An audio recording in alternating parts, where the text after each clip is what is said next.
If you love liberty, declare your independence by signing the Shire Society Declaration at shiresociety.com. On House Bill 541 FM, relative to compensation of members of the General Court, and we'll call on the prime sponsor, Representative Marple.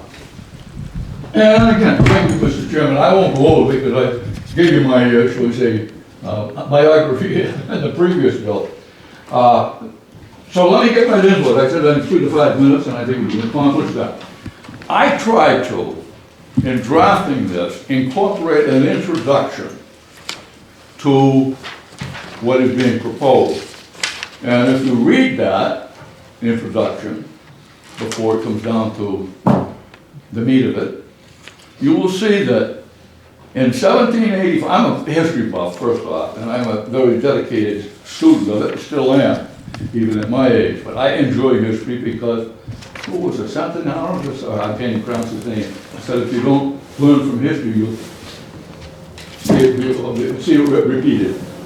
In other words, history repeats itself.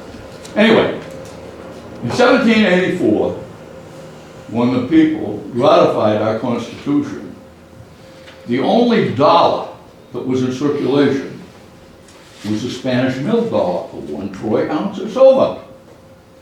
So what occurred, and in fact, believe it or not, back then, they lived, because silver's malleable, it's very easy, they could cut a silver coin in half and make half dollars, which they literally did. And the half dollars, they were cut in half to make $quarter.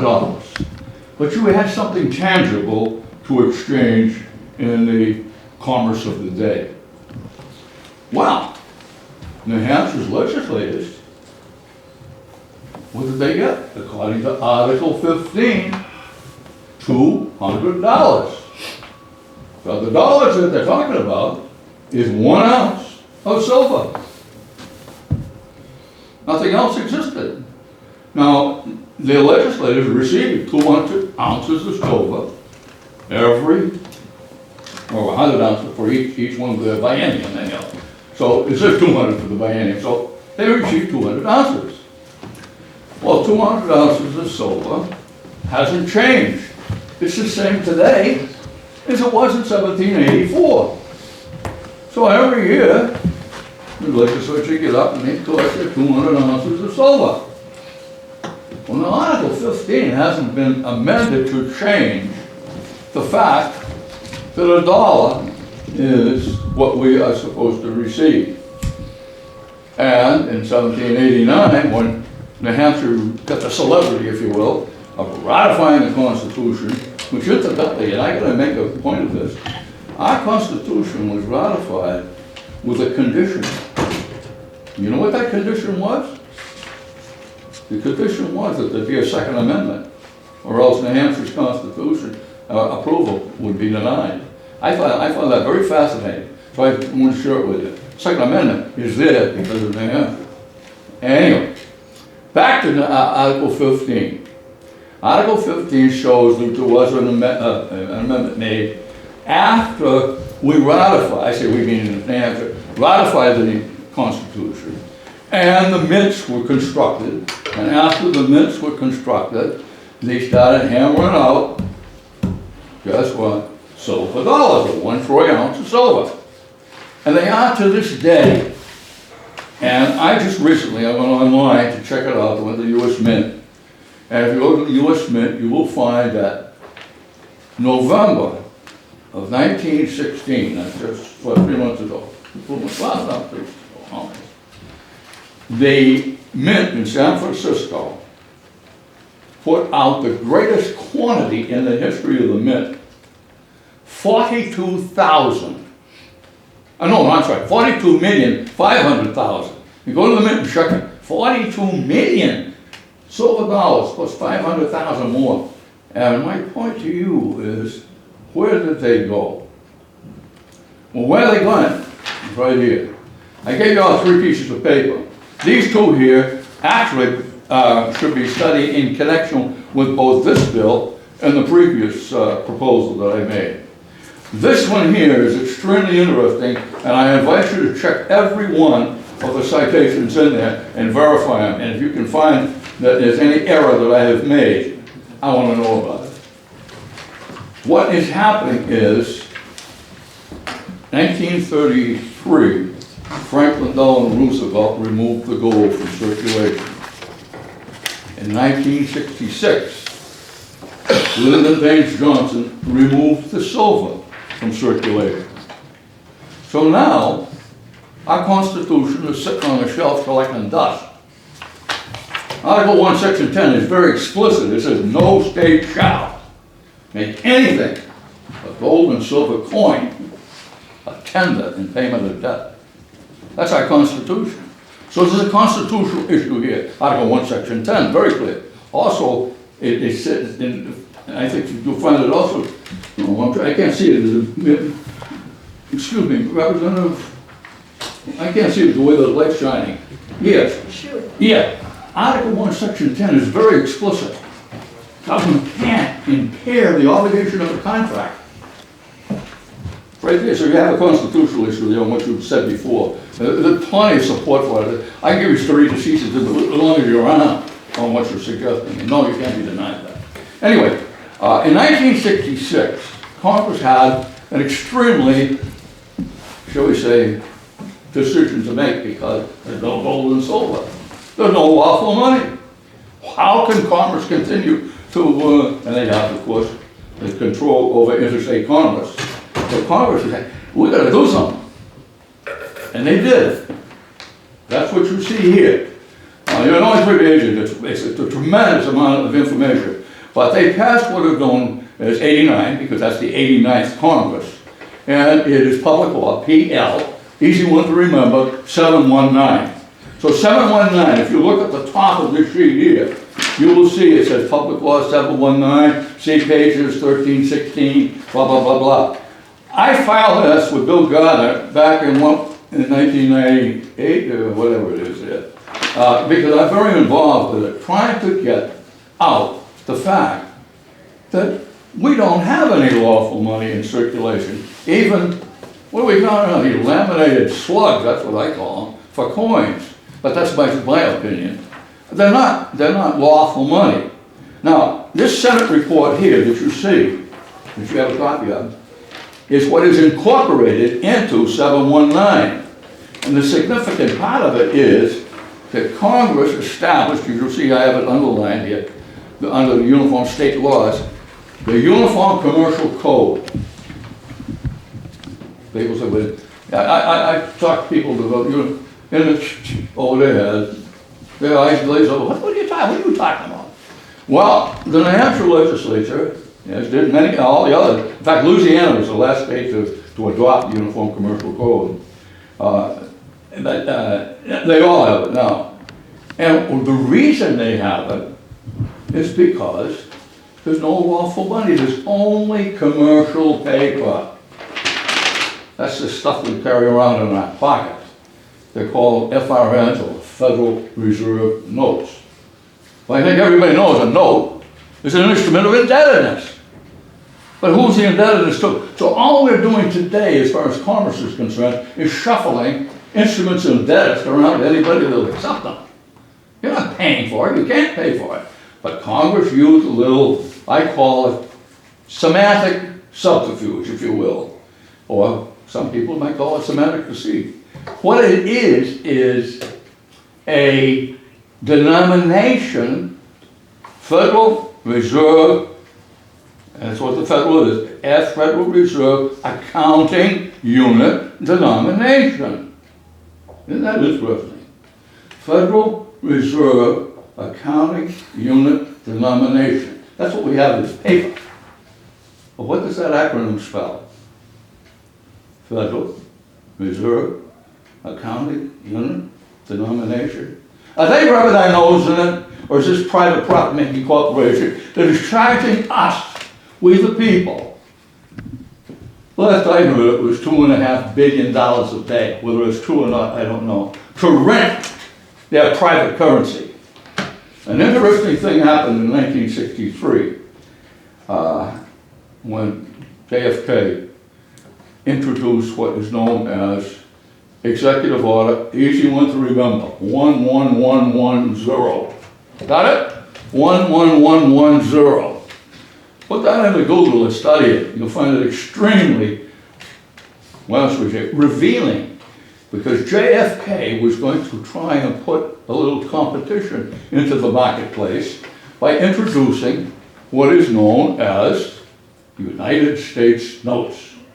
Now, the United States notes, I have one in my pocket. In fact, I had the privilege, I'll tell you, I got to digress here just for a moment. I had the privilege of meeting Judge Andrew Napolitano of Fox News. He was in Nashville at the Crown Plaza Hotel about 6 years ago. And I had a table there with a fully informed jury.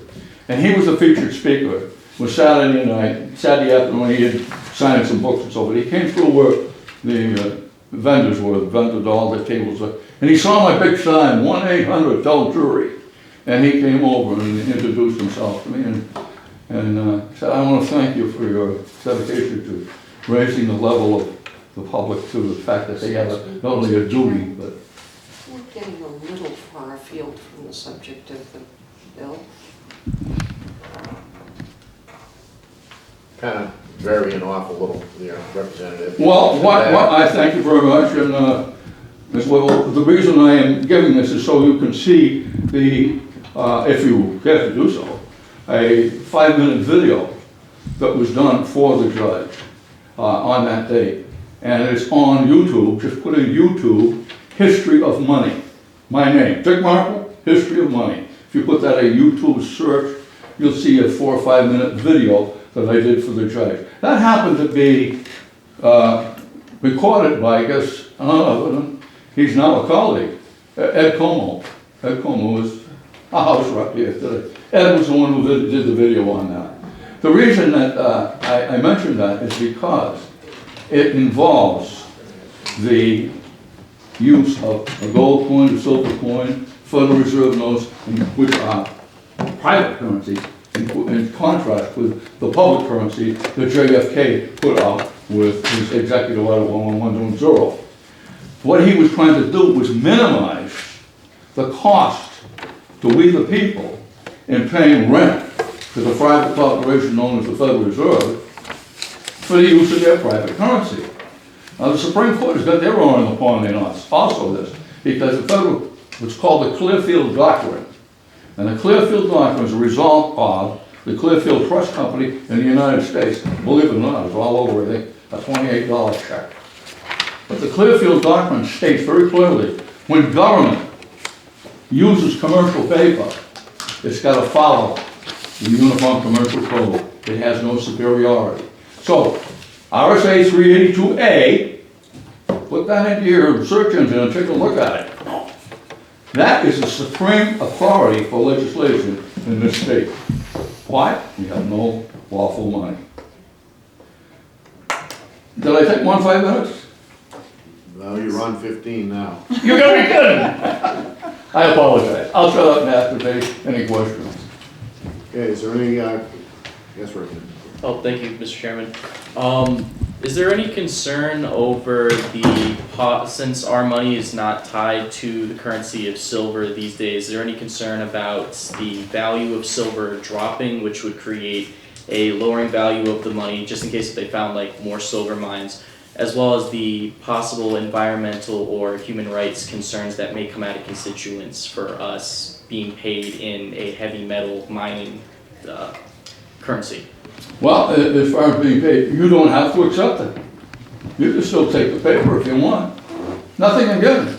All this does is open up the door for those, including myself, who want what the Constitution says, 200 silver dollars, 200 ounces. I don't care whether it's in dollars.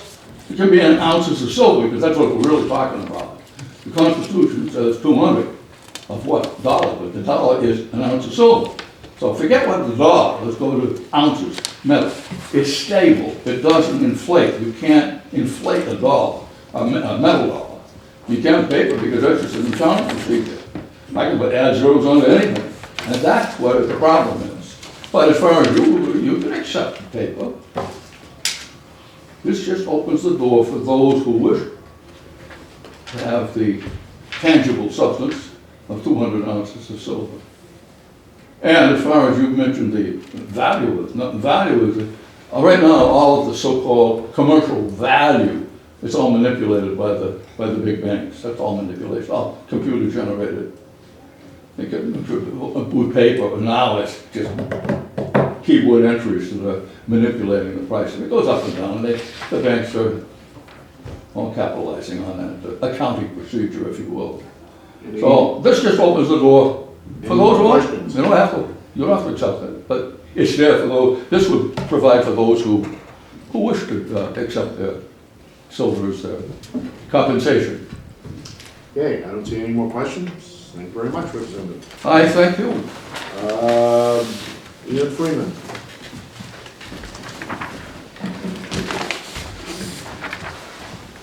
Good morning. I'm Ian Freeman, one of the co-chairmen of the New Hampshire Liberty Party. I've got mixed feelings about this bill. I support the idea that the representative should get paid in silver, but my main concern here is that this would increase the amount of pay that the representatives receive. If you were to look at the numbers, I think the price of silver right now is around $15 to $17 per ounce. And the proposal here is 100 ounces per year or 200 ounces per term. So that would take your compensation from $100 per year to $2,000 over the term. And I think that we ought to be looking at restricting the pay of legislation. I like that we have basically a volunteer legislature here, and I would oppose any increase in how they get paid. Also, according to the wording of the bill, it doesn't sound like there's an option here. It sounds like you're required to accept the silver. So I do like the idea of an option, but I would support a lower rate of pay for the representatives rather than what's proposed here. So that's all I got. Thank you very much for listening. All I can say, Mr. Freeman, is if $100 is much lower, then we might as well not get paid at all. I think that would be great. If you could just take it down to 1 ounce or less, that would be fantastic. Any questions? Okay, thank you very much. I have no other cards on House Bill 541 FN, so I'll close the hearing on House Bill 541 FN, and the next one starts at 10:45. We'd like to invite you to visit freekeen.com.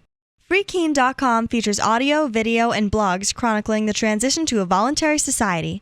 Freekeen.com also has comments and discussion forums so you can be heard. Freekeen.com. I should be in Keene, New Hampshire with the Free Staters.